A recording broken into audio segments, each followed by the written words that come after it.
एकादश स्कन्धः अथ षोडशोऽध्यायः 16th chapter Uddhav उवाच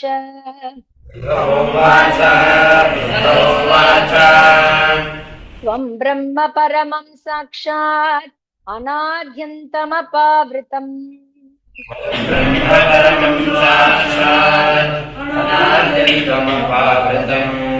त्वं ब्रह्म परमं साक्षात् अनाद्यन्तमपावृतम् सर्वेषामपि भावानां त्राणस्थितिरप्ययोद्भवः सर्वेषामपि भावानां त्राणस्थितिरप्ययोद्भवः सर्वेषामपि भावानां त्राणस्थितिरप्ययोद्भवः उद्धवोवाच त्वं ब्रह्म परमं साक्षात् अनाद्यन्तमपावृतम् सर्वेषामपि भावानां त्राणस्थितिरप्ययोद्भवः उच्चावचेषु भूतेषु दुर्ज्ञेयमकृतात्मभिः सावचेषु भूतेषु दुर्ज्ञेयमकृतात्मभिः उच्चावचेषु भूतेषु दुर्ज्ञेयमकृतात्मभिः उपासते त्वां भगवन् याथा तथ्येन ब्राह्मणाः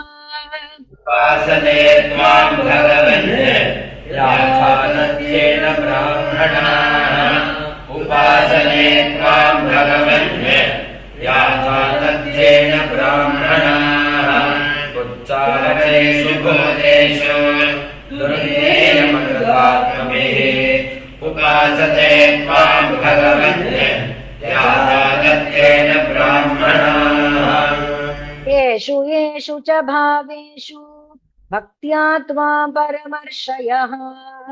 येषु च भावेषु भक्त्या त्वां परमर्षयः येषु च भावेषु भक्त्या त्वां परमर्षयः उपासीना प्रपद्यन्ते संसिद्धिं यद्वदस्व मे उपासीना प्रपद्यन्ते संसिद्धिं तद्वदस्व मे उपासीना प्रपद्यन्ते संसिद्धिं तद्वदस्व मे येषु च भावेषु भक्त्या त्वां परमर्षयः उपासीना प्रपद्यन्ते संसिद्धिं तद्वदस्व मे गूढश्चरसि भूतानां भूतभावन गूढश्चरसि भूतात्मा भूतानां भूतभावना गूढश्चरसि भूतात्मा भूतानां भूतभावना न त्वा पश्यन्ति भूतानि पश्यन्तं मोहितानि ते त्वां पश्यन्ति भूतानि पश्यन्तं मोहितानि ते न त्वां पश्यन्ति भूतानि पश्यन्तं मोहितानि ते गूढश्चरसि भूतात्मा भूतानां भूतभावना न त्वां पश्यन्ति भूतानि पश्यन्तं मोहितानि ते याकाश्च भूमौ दिवि वैरसायाम् आकाश्च भूमो दिवि वैरसायाम् आकाश्च भूमो दिवि वैरसायाम् विभूतयो दिक्षु महाविभूते भूतयो दिक्षु महाविभूते विभूतयो दिक्षु महाविभूते तामह्यमाख्यायि अनुभावितास्ते तामह्यमाख्यायि अनुभावितास्ते तामह्यमाख्यायि अनुभावितास्ते नमामि ते तीर्थपदं घ्रिपद्मम् नमामि ते तीर्थपदाङ्घ्रिपद्मम् नमामि ते तीर्थपदाङ्घ्रिपद्मम् याकाश्च भूमो दिवि वैरसायाम् विभूतयो दिक्षु महाविभूते तामह्यमाख्यायि अनुभावितास्ते नमामि ते तीर्थपदाङ्घ्रिपद्मम् श्रीभगवानुवाच श्रीभगवानुवाच श्रीभगवानुवाच एवमेतदहं पृष्टः प्रश्नं प्रश्नविदां वर एवमेतदहं पृष्टः प्रश्नं प्रश्नविदाम्बर एवमेतदहं पृष्टः प्रश्नं प्रश्नविदाम्बर युयुत्सुना विनशने सपत्नेर्अर्जुनेन वै सुना विनशने सपत्नेरर्जुनेन वै युयुत्सुना विनशने सपत्नेरर्जुनेन वै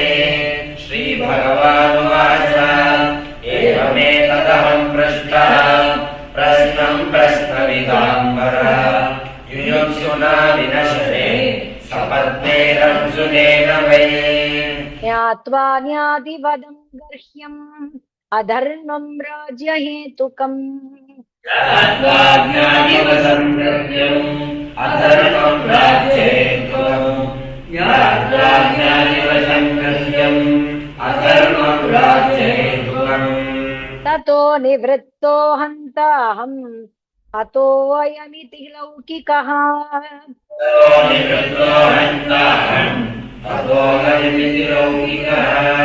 ततो निवृत्तो हन्ताहम् अतोऽयमिति लौकिकः ज्ञात्वा ज्ञानिवदं द्रव्यम् अधर्मं राज्यहेतुकम् ततो निवृत्तो हन्ताहम् अतोऽयमिति लौकिकः स तदा पुरुषव्याघ्रः युक्त्या मे प्रतिबोधितः तदा पुरुषव्याघ्रः युक्त्या मे प्रतिबोधितः सदा पुरुषव्याघ्रः युक्त्या मे प्रतिबोधितः अभ्यभाषत मामेवम् यथा त्वं रणमूर्धनि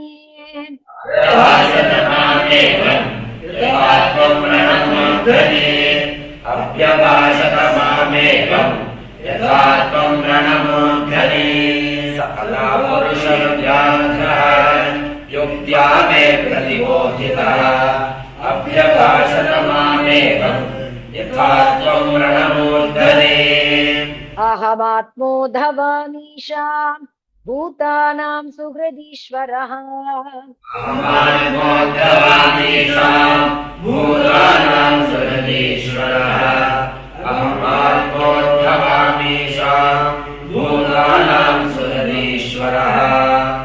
अहं सर्वाणि भूतानि तेषां स्थिति उद्भवाप्ययः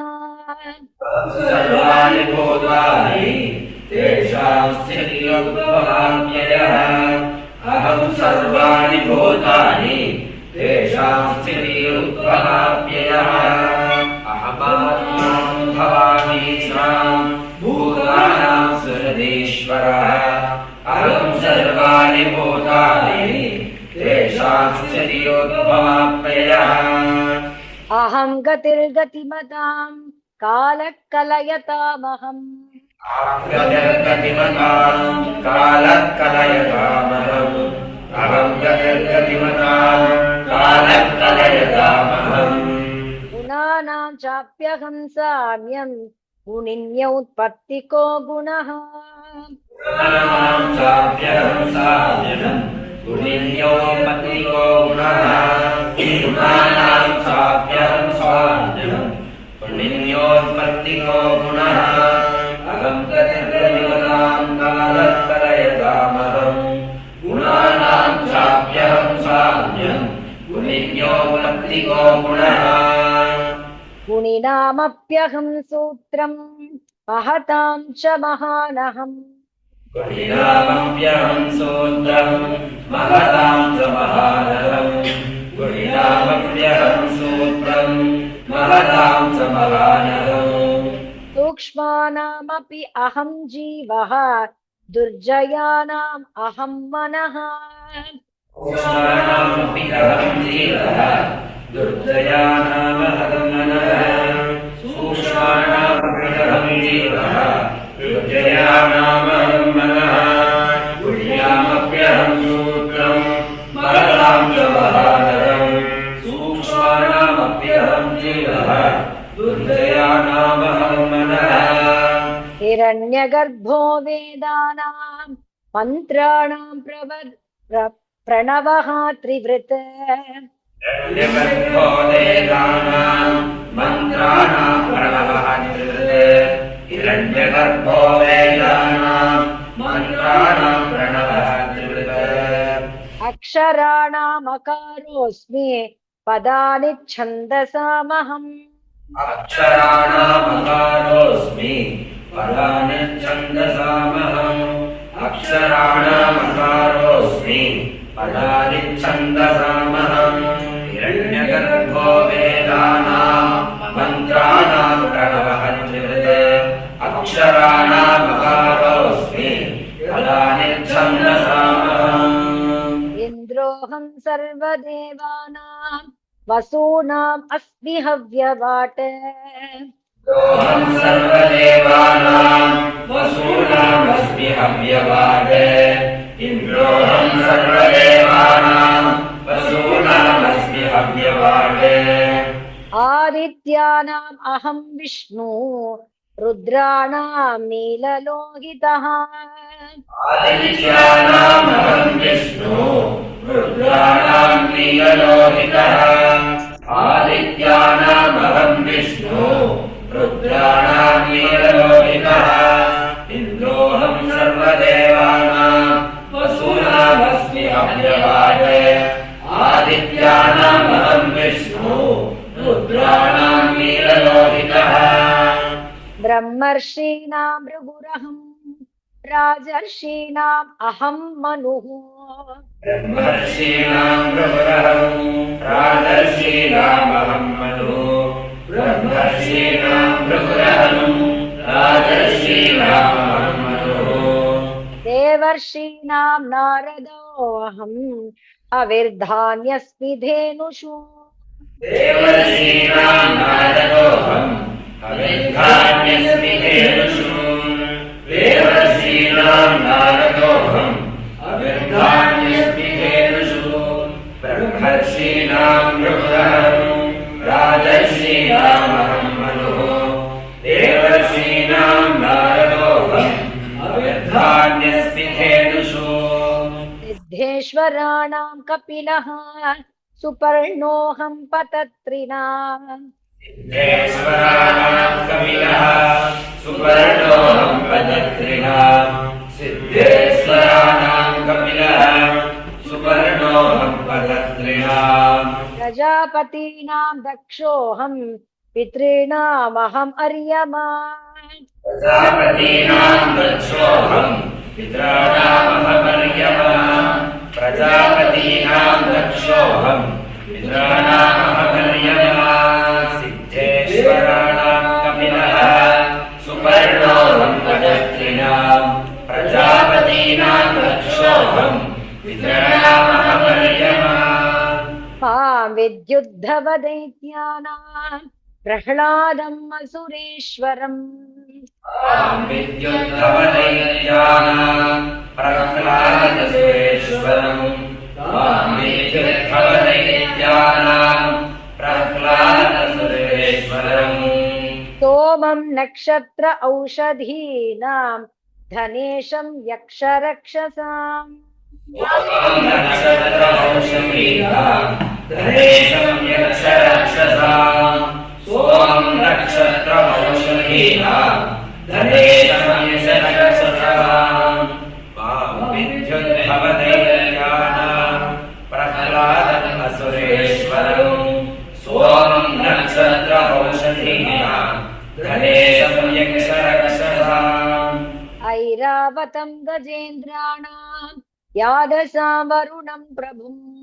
ऐरावतं गजेन्द्राणां यादसां वरुणं प्रभुम् ऐरावतं गजेन्द्राणां यादसां वरुणं प्रभुम् तपतां द्युमतां सूर्यं मनुष्याणां च भूपतिम् तपतां द्युमतां सूर्यं मनुष्याणां च भूपतिम् तपतां द्युमतां सूर्यं मनुष्याणां च भूपतिम् ऐरावतं गजेन्द्राणां यादसां वरुणं प्रभुम् तपतां भूपतिम् उच्चैस्रवास्तु रङ्गानाम् धातूनाम् अस्मि काञ्चनम् उच्चैश्रवास्तु रङ्गानाम् धातूनामस्मि काञ्चनम् उच्चैश्रवास्तु रङ्गानाम् धातूनामस्मि काञ्चनम् यमः संयमताम् चाहम् सपर्णाम् अस्मि वासुकिः सर्पाणाम् अस्मि वासुकिः संयमताम् साहम् सर्वाणामस्मि वासुकिः यमः संयमताम् साहम् सर्वाणामस्मि वासुकिः उच्चैश्रवास्तु रङ्गाणाम् धातूनामस्मि काञ्चनम् यमः संयमताम् साहम् सर्वाणामस्मि वासुकिः नागेन्द्राणामनन्तोऽहम् मृगेन्द्रशृङ्गिदम् श्रीणाम् नागेन्द्राणामनन्तोऽहम् मृगेन्द्रशृङ्गिदम् श्रीणाम् नागेन्द्राणामनन्तोऽहम् मृगेन्द्रशृङ्गिदम् श्रीणाम् आश्रमाणामहम् तुर्यो वर्णानाम् प्रथमो नघ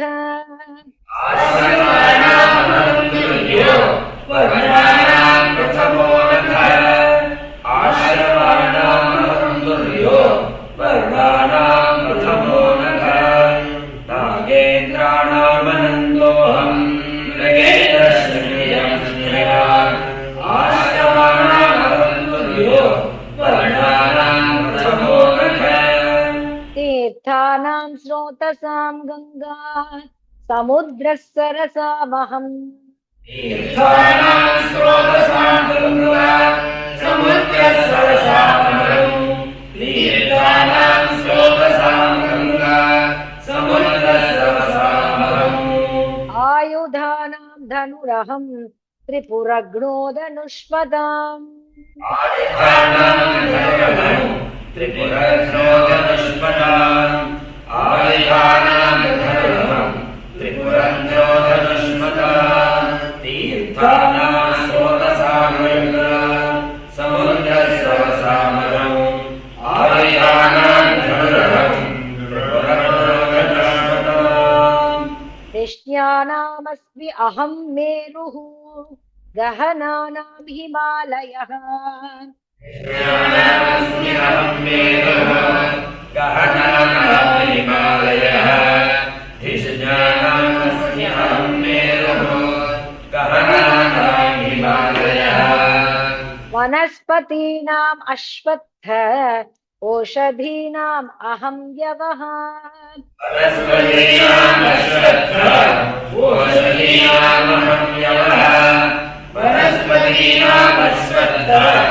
ओषधीनाम् अहम् यवः कृष्ण्यानामस्मि अहम् मेरुः गहनानाम् हिमालयः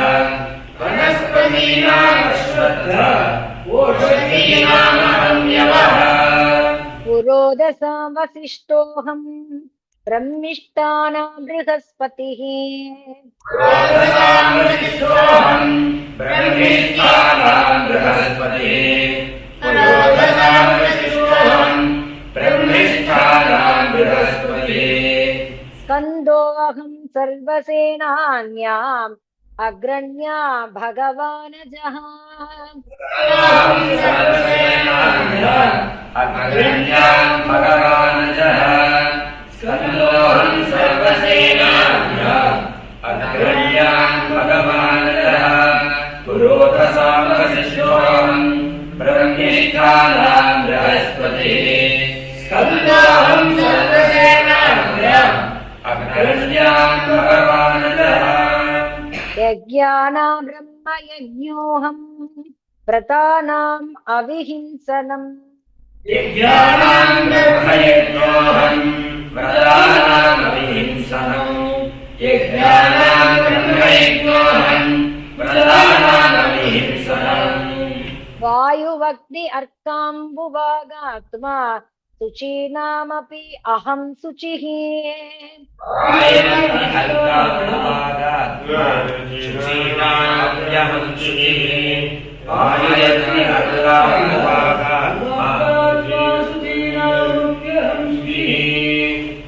वायु अग्नि अर्काम्बुवागात्मा शुचीनामप्यहं शुचिः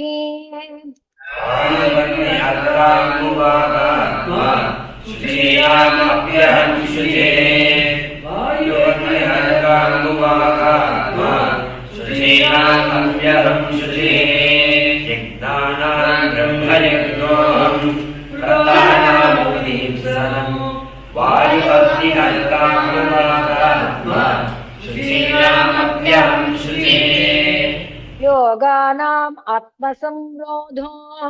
मंत्रोऽस्मि विजिगीषताम्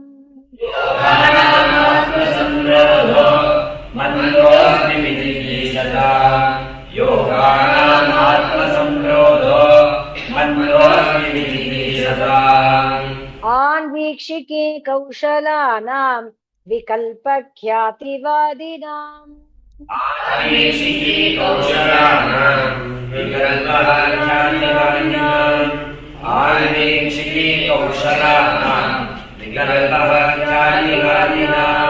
योगानाम् आत्मसंरोधो मंत्रोऽस्मि विजिगीषताम् आन्वीक्षिके कौशलानां विकल्पः ख्यातिवादिनाम् प्रेणां तु शतरूपाहम् पुंसां स्वयंभुवो मनुः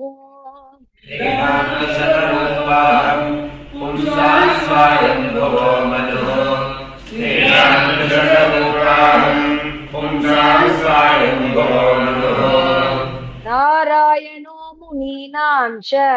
कुमारो ब्रह्मचारिणाम्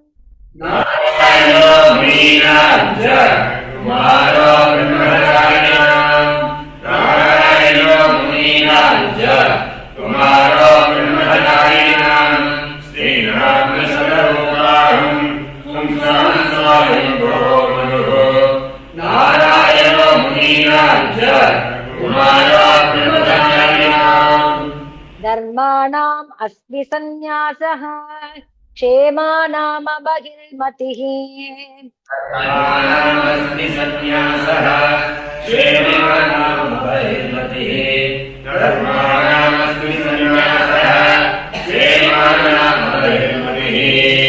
गुह्यानां सुनृतं मौनं मिथुनानाम् अजस्वहम्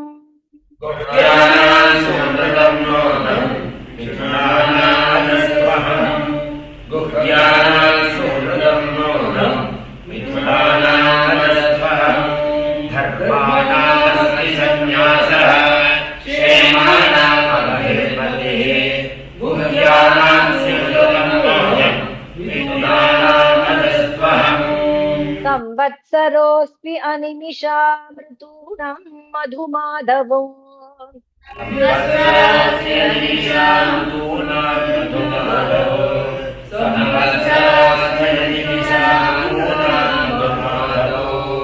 मासानां मार्गशीर्षोऽहं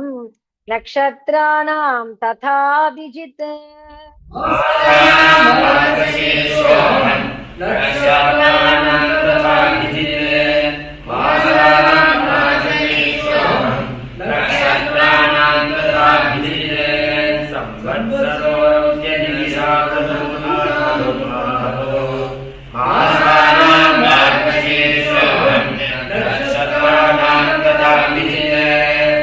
अहं युगानां च कृतं धीराणां देवलोसितः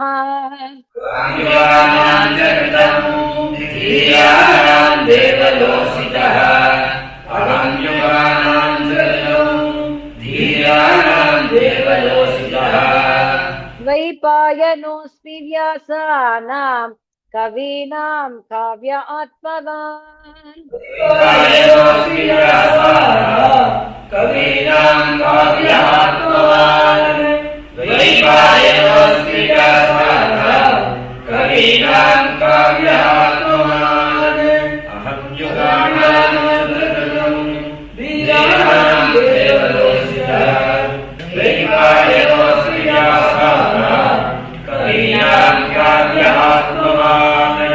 वासुदेवो भगवता त्वं तु भागवतेषु अहम् वासुदेवो भगवतां त्वन्तु भागवतेषु अहम् वासुदेवो भगवतां त्वन्तु भागवतेषु अहम्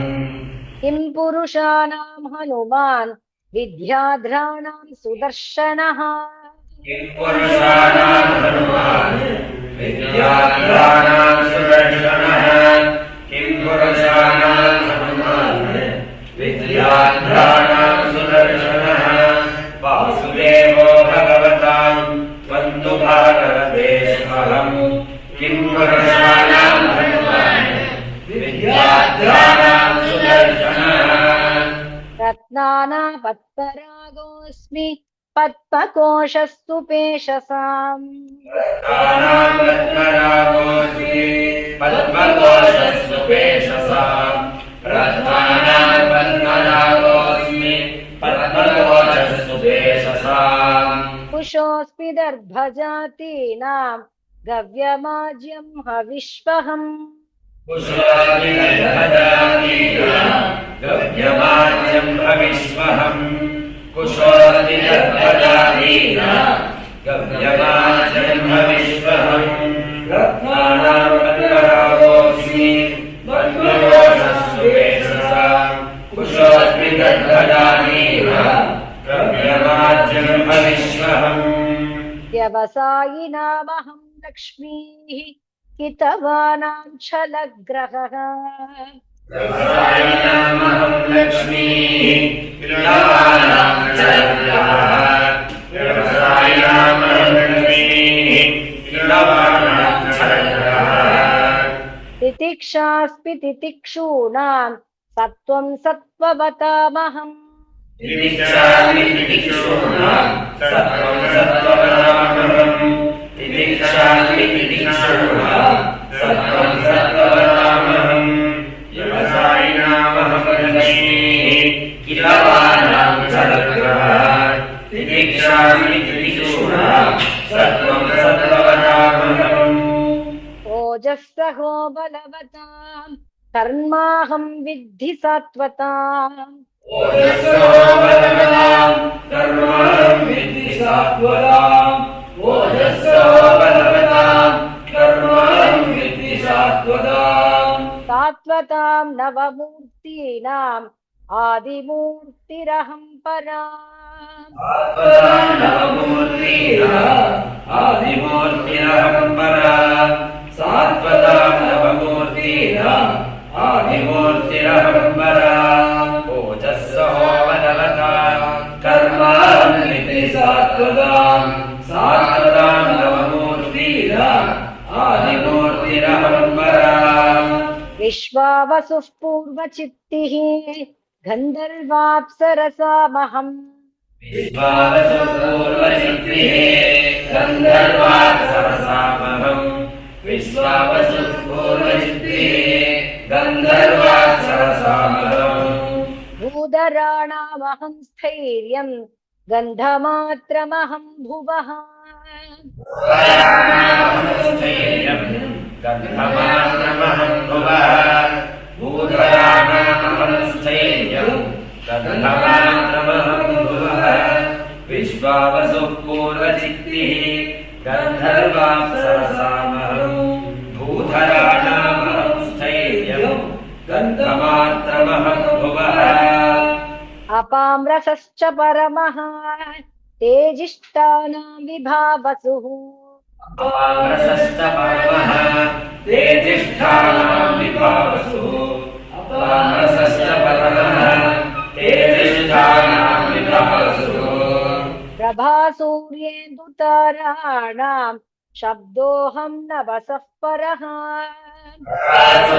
प्रभासूर्येन्दुताराणां शब्दोऽहं नवसः परः प्रभासूर्येन्दुताराणां शब्दोऽहं नवसः परः अपाम्रसश्च परमः तेजिष्ठानां विभावसुः प्रभासूर्येन्दुताराणां शब्दोऽहं नवसः परः ब्रह्मण्यानां बलिरहं वीराणाम् अहम् अर्जुनः ब्रह्मण्यानां बलिरहं वीराणाम् अहमर्जुनः ब्रह्मज्ञानाग्रयः वीराणाम् अर्जुनः भूतानां स्थितिरुत्पत्तिः अहं वै प्रतिसङ्क्रमः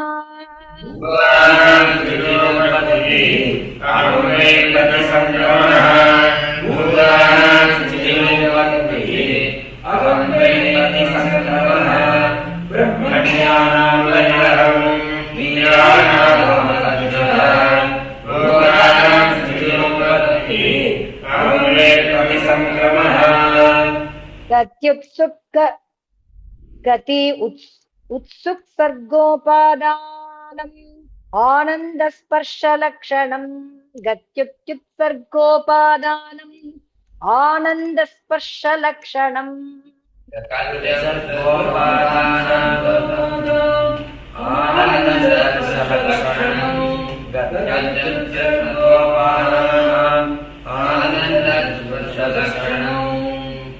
आस्वादश्रुत्यवघ्राणम् अहं सर्वेन्द्रियेन्द्रियम् अहं सर्वेन्द्रियेन्द्रियम् आसादश्रुत्यवघ्राणम् अहं सर्वेन्द्रियेन्द्रियम् गत्युत्सर्गोपादानम्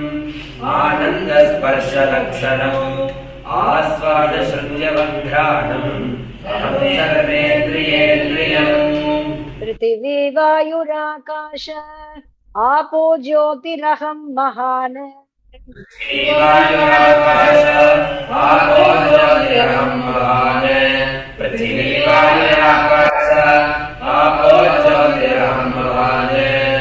विकारः पुरुषो व्यक्तम् रजस्तत्त्वं तमः परम् विकारः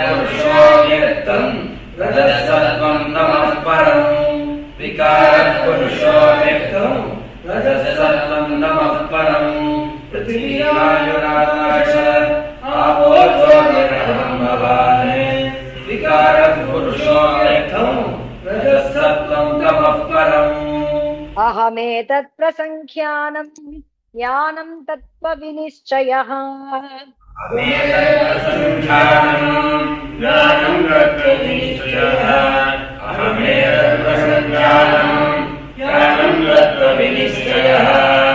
मया ईश्वरेण जीवेन गुणेन गुणिना विना ईश्वरेण जीवेन गुणेन गुणिना विना ईश्वरेण जीवेन गुणेन गुणिना विना सर्वात्मनापि सर्वेण न भावो विद्यते क्वचित् सर्वात्मनापि सर्वेण न भावो विद्यते क्वचित् सर्वात्मनापि सर्वेण न भावो विद्यते क्वचित् अहमेतत् प्रसङ्ख्यातं ज्ञानं तत्त्वविनिश्चयः मया ईश्वरेण जीवेन गुणेन गुणिना विना सर्वात्मनापि सर्वेण न भावो विद्यते क्वचित् सङ्ख्यानं परमाणूनां कालेन क्रियते मया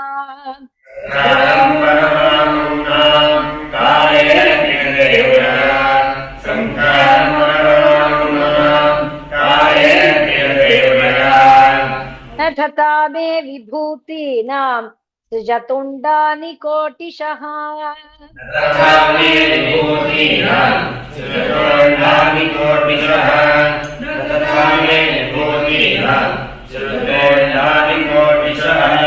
संख्यातं परमाणूनां कालेन क्रियते मया न तथा मे विभूतीनां सृजतोऽण्डानि कोटिशः तेजस्वी कीर्तिरैश्वर्यं प्रीस्त्यागसौभगं भगः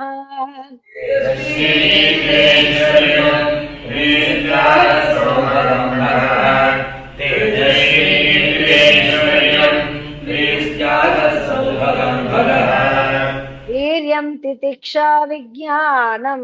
यत्र यत्र समींशकः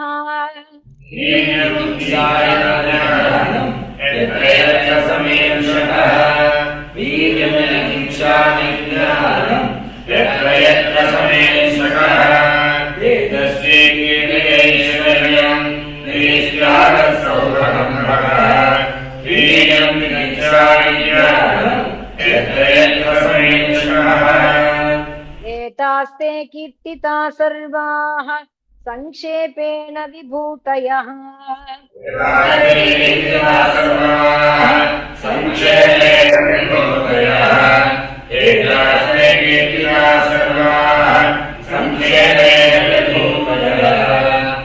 मनोविकारा एवैते यथा वाचा विधीयते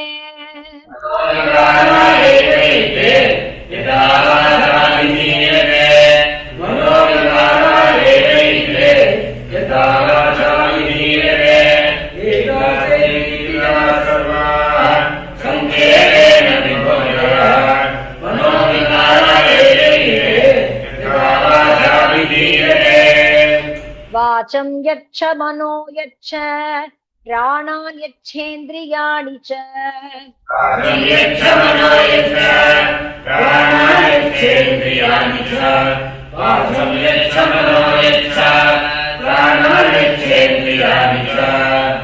आत्मानम् आत्मना यच्छ न भूयः कल्पसे ध्वने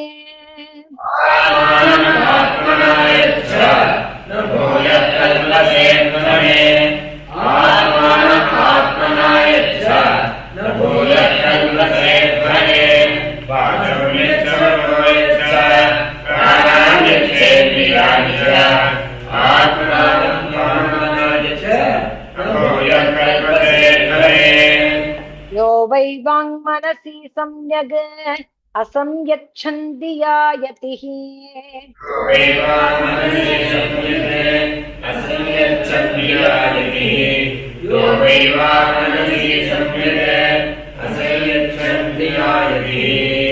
तस्य व्रतं तपोदानं स्रवत्याम् अखटाम्बुवत्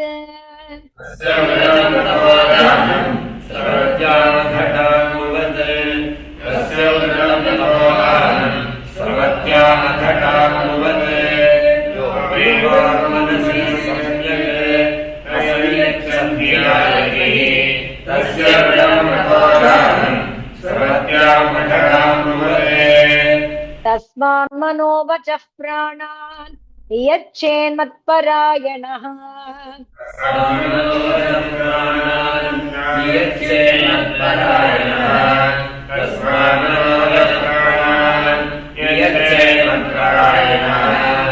मद्भक्तियुक्तया बुद्ध्या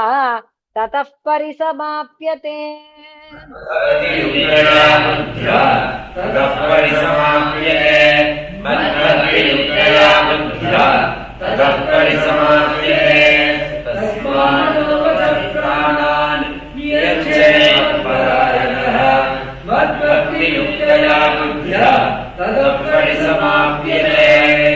इति श्रीमद्भागवते महापुराणे पारमहंस्यां संहितायाम् 11 स्कन्धे 16ोऽध्यायः। श्रीमद्भागवते महापुराणे पारमहंस्यां संहितायाम् 11 स्कन्धे